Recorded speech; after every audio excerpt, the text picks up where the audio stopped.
আসসালামু আলাইকুম রহমতুল্লাহ। প্রিয় সুধী, কাছে ও দূরে, দেশ ও প্রবাসে যে যেখান থেকে দেখছেন, আপনাদের সকলকে আজকের এই বিশেষ পর্যালোচনায় স্বাগতম।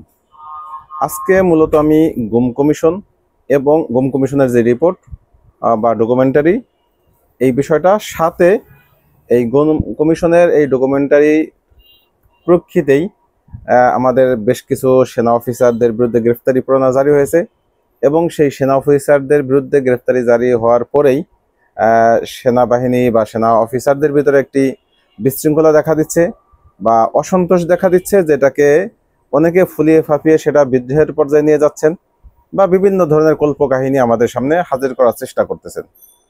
এই বিষয়টাকে নিয়েই আমি মূলত অল্পের ভিতরে 10 মিনিটের ভিতরে আশা করি শেষ করব এবং এটাও আশা করি যে আপনারা শেষ পর্যন্ত সাথেই থাকবেন এবং আপনাদের মূল্যবান মতামত কমেন্টে জানাবেন ইনশাল্লাহ।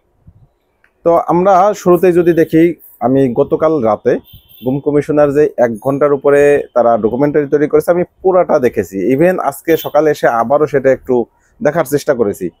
মানে এখানে এমন গুরুত্বপূর্ণ কিছু বিষয় এসেছে এবং কিছু হৃদয় বিদারক, যেগুলি আমাদের কল্পনাতেও ছিল না। যেমন আমি কিছুদিন আগে যখন অর্থাৎ এই বিপ্লবের পরে বা গণঅভ্যুত্থানের পরে গোলাম আজমের পুত্র তিনি যখন সারাপে আসলেন, এরপরে তিনি একটা সাক্ষাৎকারে কিছু কথা বললেন, সমালোচনা হলো। তারপরে পিনাকি ভট্টাচার্য একটা কথা বলছিলেন, যেটাকে তখন আমার কাছে খুব বেশি গ্রহণযোগ্য মনে হয়নি। তিনি বলেছিলেন যে ওনার এই মুহূর্তে ওনার ভিতরে একটা ট্রমা কাজ করতেছে, উনি ট্রমামাইজ হয়ে গেছেন। এই মুহূর্তে গণমাধ্যমে কথা বলা ওনার কোনোভাবেই যৌক্তিক ছিল না, বরং ওনার মেন্টালি কোনো ডক্টরের কাছে গিয়ে তার মেন্টালি যেই চিকিৎসা সেটা নেওয়া এবং তারপরে উনি কখন কথা বলতে পারবেন সেটা ডিসাইড করা দরকার ছিল। আমি তখন এটাকে খুব বেশি গুরুত্ব দেইনি, কিন্তু পিনাকি ভট্টাচার্য নিজে একজন ডাক্তার, তিনি বিষয়টা বুঝতে পেরেছেন। আজকে আমি বা গতকাল রাত্রে যখন এই এপিসোডটা দেখলাম, আমার চোখে পানি ধরে রাখতে পারিনি। বেশ কিছু জায়গায় বেশ কিছু ঘটনা এমনভাবে উপস্থাপিত হয়েছে, যেমন একজন বলতেছে যে ওইখানে থাকা অবস্থায় লাক্স সাবান ব্যবহার করতে দিত। তো ওই ভীতিকর পরিবেশের সাথে লাক্স সাবানটাও তার কাছে ভীতিকর হিসেবে উপস্থাপিত হয়েছে। এখন এই সুস্থ শরীরে আসার পরে, অর্থাৎ মুক্ত জীবনে আসার পরে, এখন সে লাক্স সাবান সহ্য করতে পারে না। এটা দেখলেই তার গা শিহরণ আসে এবং ওই ভীতিকর একটা পরিস্থিতি তার সামনে ভেসে ওঠে। মানে কতটা ভয়ঙ্কর। আরেকজন বন্ধু এভাবে বলছেন যে সেখানে যখন টর্চার করা হতো তখন গান শোনানো হতো। পরবর্তীতে উনি বারবার চেষ্টা করেছেন সেই গানটা শোনার জন্য, কিন্তু একবারও তিনি শুনতে পারেননি। অর্থাৎ এই গানটা শুনলেই তার ভিতরে একটা আতঙ্ক কাজ করে। এটা আসলেই কতটা ভয়ঙ্কর, কতটা বেদনাদায়ক, এটা সেখানে যারা গিয়েছেন একমাত্র তারাই বলতে পারবেন। আমি এই কথাগুলি বলতে গিয়ে আমার মানে খুব কষ্ট হচ্ছে। অবশ্যই আমি মনে করি বাংলাদেশের সকল মানুষের এইটা ডকুমেন্টারিটা দেখা উচিত। এর থেকে অনেকেরই বিষয়টা ক্লিয়ার হবে। অনেক আওয়ামী লীগ ভাই আছে যারা নিরপরাধ, কিন্তু আওয়ামী লীগের সাপোর্ট করেন অন্ধভাবে, এখনো তারা আওয়ামী লীগকে সাপোর্ট করে যাচ্ছেন। এবং তারা অনেক সময় আমার সাথে বেশ কিছু লোকের কথা হয়েছে, তারা বলছে যে এটা নাটক সাজাচ্ছে, এই আয়নাঘর বলতে কিছু ছিল না, এগুলি নাটক। একটা বিষয় আমি এখানে নোট দিয়ে রাখি যে এইটা যদি নাটকই হবে, এই আয়নাঘরের টোটাল এই গল্পটা বা টোটাল এই বিষয়টা কাদের বিরুদ্ধে? সেনা অফিসারদের বিরুদ্ধে। এবং এই আয়নাঘরগুলি এখন অবধি সেনা অফিসারদের নিয়ন্ত্রণে রয়েছে এবং সেখানে ব্যাপকভাবে তারা চেষ্টা করেছে এগুলি পরিবর্তন ঘটানো, অর্থাৎ এই চিহ্ন যেন বিলুপ্ত করা যায়, টাইলস উঠিয়ে ফেলা বা আগুনে অনেক কিছু পুড়িয়ে ফেলা, অনেক কিছু পরিবর্তন করা, বিভিন্নভাবে তারা চেষ্টা করেছে। তো সেই জায়গায়, অর্থাৎ সেনা রক্ষিত একটা জায়গায় গিয়ে সেনাবাহিনীর বিরুদ্ধে নাটক করা, এটা সম্ভব? এটা বাংলাদেশের প্রেক্ষাপটে সম্ভব? কল্পনাতীত। অন্তত এটা কোনোভাবেই কল্পনা করা যায় না। এই বিষয়টা যে আসলেই সত্য যতটা তার কাছেও যাইতে পারে নাই, কিঞ্চিত হয়তো এখানে আনতে পেরেছেন এনারা, আরো বেশি মারাত্মক ছিল যেগুলি হয়তো উঠে আসেনি। কারণ সেনাবাহিনী কিন্তু সর্বোচ্চভাবে, সেনা অফিসার, সেনাবাহিনী বলা ভুল আমার, কিছু সেনা অফিসার, দুষ্কৃতিকারী অফিসার, তারা সর্বোচ্চ পর্যায়ের চেষ্টা করেছেন যে এই আলামতগুলি যেন ধ্বংস করা হয়। যেমন একটা রুমের যেই সিঁড়ি ছিল বা রুমের যেই দেওয়াল ছিল, পুরো রুমটাই তারা গোপন করে ফেলছেন, সেখানে রুম নেই। পরবর্তীতে তারা মেজারমেন্ট করে দেখেছেন না, এখানে রুম থাকার কথা, যেহেতু বন্দীরা বলেছেন, অর্থাৎ ব্যারিস্টার আরমান তিনি অভিযোগ করেছিলেন। এরপরে তার অভিযোগ মতে সেখানে ওয়াল ভেঙে দেখে ভিতরে রুম এবং সেখানে এই টাইলসগুলি উঠানো। অথচ এই সেনাবাহিনীর এই অফিসাররা দুর্বৃত্তায়নের সাথে যারা সম্পৃক্ত, তারা কিন্তু বলেছেন এখানে কোনো টাইলস ছিল না, অথচ টাইলস ওঠানোর পরে তারা সেখানে সিমেন্ট দিয়েছেন। এবং কোনো কোনো জায়গায় চুরি করলে যেমন চুরি ঢাকানো যায় না, লুকানো যায় না, কোনো না কোনো সূত্র থেকে যায়, ঠিক এখানেও তারা চুরি করতে গিয়ে কোনো কোনো জায়গায় মিস্টেক করেছেন, যেই মিস্টেকগুলির সূত্র ধরেই মূলত এই সামনে অগ্রসর হয়েছেন এই গুম কমিশন। তো আমি গুম কমিশনকে ধন্যবাদ জানাই যে এতটা কঠোর পরিশ্রমের মাধ্যমে এত সুন্দরভাবে বিষয়গুলি আমাদের সামনে তুলে আনতে পেরেছেন। কিভাবে মানুষকে হত্যা করা হয়েছে, কিভাবে মানুষ লাশগুলি গুম করা হয়েছে, নদীতে ফেলা হয়েছে, বিস্তারিতভাবে সেখানে তুলে আনা হয়েছে। এই বিষয়গুলি আপনি একটু, আমার মনে হয় সকলের শোনা উচিত। তো এই ধরনের একটি গুম কমিশনের রিপোর্টের পরে যে বা যারা অপরাধী, সে কোন দলের, সে কোন বাহিনীর, এটা একেবারেই বিষয় না, বরং সে একজন অপরাধী, তাকে অপরাধী হিসেবেই করতে হবে, মানে আমাদের মানতে হবে। এবং সেই অপরাধীর যে শাস্তি, সেই শাস্তি তাকে দিতে হবে। সেটা যদি আমরা দিতে না পারি, তাহলে এই বাহিনীগুলি বরং কলঙ্কিত হয়ে যাবে। এই বাহিনীর কলঙ্ক মুক্ত হতে হলে বাহিনীরই উচিত তাদের ভিতর যে অপরাধী, আপনি বাংলাদেশের সেনাবাহিনীর সদস্য কত, কয়েক লক্ষ, এই কয়েক লক্ষের ভিতরে কয়জন অপরাধী? 30 জন, 50 জন, 40 জন। তো এই 40 জন 50 জন মানুষের অপরাধ কেন পূর্ণ বাহিনী বহন করবে? কেন এই কলঙ্কের দায়টা সম্পূর্ণ বাহিনীর উপরে আসবে? এটা আমি বিশ্বাস করি না। কিছু কিছু বর্তমান সাংবাদিক আছেন যারা মূলত বাম ঘরানার, আবার বিএনপি পন্থী, যেমন শাহেদ আলম আছেন। তো উনি আজকে একটি কথা বলতেছেন, উনি মূলত ভয়ের রাজত্বর মাধ্যমেই তিনি এই অপরাধের বৈধতা দিতে চাচ্ছেন।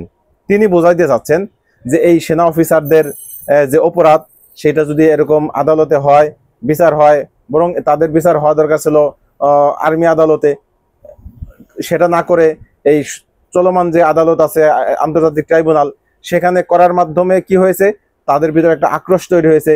এই আক্রোশের কারণে এখন সেনাবাহিনী যদি মাঠ থেকে সরে যায়, পুলিশ যেহেতু একেবারে জিরোর থেকে নিচে তাদের মোরাল, তারা কোনোভাবেই কন্ট্রোল করতে পারবে না, দেশ একটা অস্বাভাবিক পরিবেশ তৈরি হবে। এটা একটা ভয়, আতঙ্ক তৈরি করা আমাদের ভিতরে। আমি মনে করি যে সম্পূর্ণ সেনাবাহিনীকে কোনোভাবেই এই অপরাধের দায় তাদেরকে দেওয়া যাবে না, এবং এই দায় তারা নিবেও না।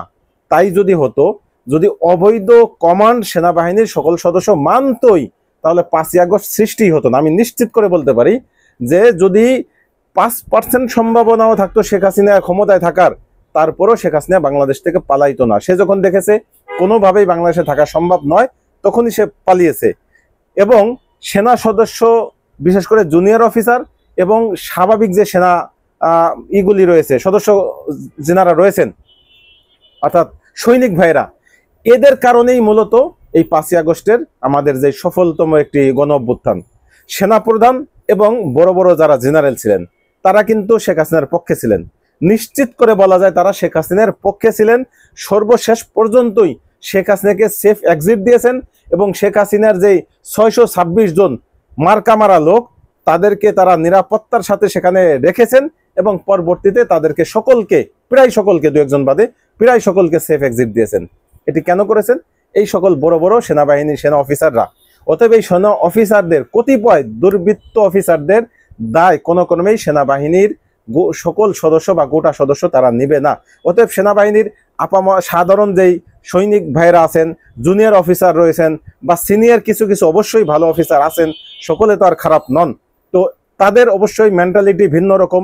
তারা কোনো ক্রমেই বাংলাদেশে রক্তাক্ত দেখতে চান না, তারা কোনোভাবেই অপরাধকে বৈধতা দিতে চান না, এবং অপরাধের শাস্তি আমার মনে হয় তারা নিজেরাও চান। অন্তত তাদের এই বাহিনীর কলঙ্ক মোচনের জন্য তাদের এই শাস্তিটা দেওয়া উচিত। এজন্য আমি বলবো যে এইভাবে ভয়ের রাজত্ব তৈরি না করে, মানুষকে ভীতি দেখিয়ে অপরাধীদেরকে মানে পার পাইয়ে দেওয়া, তাদেরকে ক্ষমা করে দেওয়া, বা তাদের নিরাপদ প্রস্থানের সুযোগ করে দেওয়া, এটাও একটা অপরাধ। কোনো ক্রমে সেটা কাম্য নয়। অপরাধীকে সেটা মুখ্য বিষয় না। আমাকে ভাবতে হবে, ওই গুমের ভিতরে যদি আমি আপনি থাকতাম, ওই গুমের ভিতরে যদি আমার সন্তান থাকতো, বা আমার বাবা মা কেউ থাকতো, আমার কাছে কেমন লাগতো। আমি আপসেট হয়ে যাচ্ছি। ওই গুম কমিশনের যেই মানে ডকুমেন্টারি, সেটা কথা আসলেই আমার কাছে কেমন যেন অন্যমনস্ক হয়ে যাচ্ছে আমি। কারণ সেখানে যেই বিভৎস চরিত্র বা বিভৎস কাহিনীগুলি ফুটিয়ে তোলা হয়েছে, বাস্তবিক ক্ষেত্রে সেগুলি আরো কতটা ভয়ঙ্কর ছিল যারা সেখানে গিয়েছে সেই প্রকৃতপক্ষে জানে। বা তার ভিতরেই আমরা শুধুমাত্র গল্প শুনে হয়তো আমরা কিছুটা আইডিয়া করার চেষ্টা করতেছি, কিন্তু প্রকৃত যেই কষ্টটা সেটা আমরা কিন্তু অনুধাবন করতে পারবো না। স্বভাবতই আপনি অগ্নিকাণ্ডের ভিতরে যেমন বিমান বিধ্বস্ত হলে তার ভিতরে যেই মানুষজনেরা থাকেন কতটা কষ্ট তারা পান, এই আগুনের কি যন্ত্রণা সেটা আমরা এখান থেকে কল্পনা করতে পারবো না। হয়তো কিছুটা কিছুটা আমরা অনুমান করার চেষ্টা করতে পারি, কিন্তু শতভাগ একেবারে পূর্ণাঙ্গভাবে আমাদের ভিতরে হৃদয়ঙ্গম আমরা করতে পারবো না। সেটা যদি করতে পারতাম বা মানুষ যদি সেটা করতে পারতো তাহলে কোনো মানুষ থাকতো না, তারা পাগল হয়ে যেত। আল্লাহ পাক কোরআনে কারিমে ভুরি ভুরি ভাবে জাহান্নামের শাস্তির কথা বলা হয়েছে। সেই শাস্তিটা যদি পরিপূর্ণভাবে আমরা হৃদয়ঙ্গম করতে পারতাম তাহলে মনুষ্যত্বই আমাদের থাকতো না। আমরা আমাদের স্বাভাবিক অবস্থায় আমরা থাকতে পারতাম না, এমন একটা অবস্থা। জাস্ট আমরা কিছুটা অনুমান করার চেষ্টা করি, স্বাভাবিকভাবে কিছুটা আমরা হয়তো বুঝতে পারি। তো এই জন্যই আমি সকলকে আহ্বান করব, বিশেষ করে সেনা অফিসার, জুনিয়র অফিসার এবং স্বাভাবিক সেনা সৈনিক ভাইরা যারা আছেন এবং সিনিয়র নিরপরাধ যেই জেনারেল ভাইরা আছেন তাদেরকে আমি আহ্বান করব যে কোনোভাবেই এই বিভ্রান্ত তৈরি করার চেষ্টা যেন কেউ না করে, এবং কেউ বিভ্রান্ত বা উদ্ভট কোনো চিন্তা করতে চাইলে, কেউ ঘটু করার মতো চিন্তা করতে চাইলে তার বিরুদ্ধে দাঁড়ানো আপনাদের নৈতিক দায়িত্ব।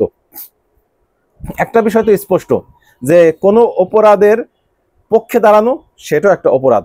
এখন সেনা বাহিনী যেহেতু একটি কমান্ড ভিত্তিক একটি চ্যানেল ভিত্তিক একটি কমান্ডে তারা মেনটেন করে, প্রত্যেকে তাদের চ্যানেল অনুযায়ী তারা কমান্ড দিয়ে থাকে এবং সেভাবেই তারা মানে, কিন্তু তাদেরও কিন্তু রুলস রেজুলেশন আছে। তাদের সেখানে স্পষ্ট বলা আছে, তাদের যেই বিধানগুলি বা তাদের যেই বিধিবিধান সেখানে স্পষ্ট বলা আছে যে কমান্ডারের কোনো অনৈতিক আবদার মানা যাবে না, এটা স্পষ্ট বিধান। এবার প্রত্যেকটা প্রতিষ্ঠানে এগুলি থাকে। তো যেহেতু অবৈধ কোনো কমান্ড মানা যাবে না, সেই ক্ষেত্রে যদি কেউ ঘটু করার চেষ্টাও করে বা কেউ বলেও যে আমরা এখন ঘটু করব তোমরা আমাদের সহযোগিতা করো, তখন ওই জুনিয়র অফিসার এবং সিনিয়র যে ভাইরা আছেন যারা সৎ আছেন এবং যারা সাধারণ সৈনিক আছেন তাদের উচিত হবে ওই সেনা সদস্যদের যারা ঘটু করার চেষ্টা করবে, যারা বিপদগামী, তাদের বিরুদ্ধে দাঁড়িয়ে সরকারের পক্ষে দাঁড়ানো। এটা হচ্ছে বাস্তবতা। এছাড়া সরকারের দায়িত্ব হচ্ছে যদি এরকম কোনো অশুভ সন্দেহ দেখা দেয় বা কোনো তথ্য থাকে তাহলে সরকারের উচিত হবে দ্রুততার সাথে সেটা জনগণের সামনে স্পষ্ট করা এবং সেভাবে পদক্ষেপ নেওয়া। সর্বশেষ আমি সরকারকে আহ্বান করব যে বিচারের কাজ যেভাবে শুরু হয়েছে অবশ্যই এই বিচারের কাজটা শেষ আমরা দেখতে চাই। পরবর্তী যেই সরকারই আসুক এই বিচার কাজ যেন কোনো ক্রমে বন্ধ না হয়। বিশেষ করে অপরাধীদেরকে ছাড় দেওয়ার কোনো সুযোগ নেই। তাদেরকে যদি আজকে আমরা ছাড় দিয়ে দেই, ভবিষ্যতে আবারও আয়নাঘর হবে, আবারও গুমঘর হবে, আবারও অন্য কেউ এই বিষয়টা চালু করবে। কিন্তু এখন যদি এই অবস্থায় এসে দৃষ্টান্তমূলক শাস্তি নিশ্চিত করা যায় তাহলে এই গুমঘর আয়নাঘরের প্রথা চিরতরে বন্ধ হবে। সাথে অনেকে আহ্বান করেছেন যে এই গোয়েন্দা ডিপার্টমেন্টগুলি বিলুপ্ত করা উচিত, কিন্তু আমি এই বিলুপ্তির পক্ষে নয়। আমার কথা হচ্ছে যে কোনো অঙ্গ অসুস্থ হচ্ছে তার চিকিৎসা করা, কেটে ফেলা না। যদি কাটতেই হয় অন্তত সেই একটা অঙ্গ কেটে দেওয়া হোক, কিন্তু পূর্ণ মানুষটা যেন মৃত্যু হত্যা না হয় বা মৃত্যু বরণ না করে সেই বিষয়টা খেয়াল রাখা। অতএব 2, 4, 10, 20 জন কর্মকর্তার কারণে, তাদের অপরাধের কারণে পূর্ণ একটা ডিপার্টমেন্টকে, একটা বিভাগকে বিলুপ্ত করা এটা আমি মনে করি না। বিশেষ করে যেই সরকারি গোয়েন্দা বাহিনী আছে বা রাষ্ট্রীয় গোয়েন্দা বাহিনী যারা আছে সেনাবাহিনীর নিয়ন্ত্রণে এই গোয়েন্দা বাহিনী, দুটো গোয়েন্দা বাহিনী রয়েছে। এদের কাজ কি? এদের কাজ তো হচ্ছে রাষ্ট্র নিয়ে কাজ করা। এদের কাজ হচ্ছে বহির্রাষ্ট্রের সাথে আমাদের সম্পর্কর ভিতরে কি সমস্যা তৈরি হচ্ছে সেগুলি নিয়ে কাজ করা। এদের তো সরকারের আভ্যন্তরীণ বিষয়, সরকারের সুবিধা দেওয়ার বিষয়, এগুলি তো এদের কাজ ছিল না। কিন্তু তারা এই অনৈতিক কাজগুলি করেছে। তারা যেই কাজ তাদের দায়িত্ব না সেই কাজগুলি তারা আঞ্জাম দিয়ে মূলত তারা তাদের পদস্খলনের যে চূড়ান্ত বিষয়টা সেটা তারা প্রকাশিত করেছে। অতএব এই অবস্থায় কোনো ক্রমে তাদের ছাড় দেওয়ার সুযোগ নেই। যদি আপনি ভবিষ্যতে এরকম আয়নাঘর দেখতে না চান, যদি এমন গুমঘর দেখতে না চান, এমন গুমের মাধ্যমে হত্যার শিকার হতে দেখতে না চান, যদি জঙ্গি নাটকের মাধ্যমে হাজার হাজার মানুষকে আপনি এভাবে তাদের ফ্যামিলি ধ্বংস হতে দেখতে না চান, তাহলে অবশ্যই অবশ্যই এই অপরাধীদের শাস্তি বাস্তবায়ন করতে হবে। আশা করি আপনারা এতক্ষণ যারা আমার এই ভিডিওটি দেখলেন, যদি আমার বক্তব্যে কোনো অসঙ্গতি মনে হয় অবশ্যই আমাকে ভুল ধরিয়ে দিবেন। আর যদি আপনাদের ভালো মনে হয় তাহলে কমেন্ট এবং শেয়ারের মাধ্যমে এটি ছড়িয়ে দিবেন। ভালো থাকবেন। আল্লাহ হাফেজ। আসসালামু আলাইকুম রহমতুল্লাহি ওয়া বারাকাতুহু।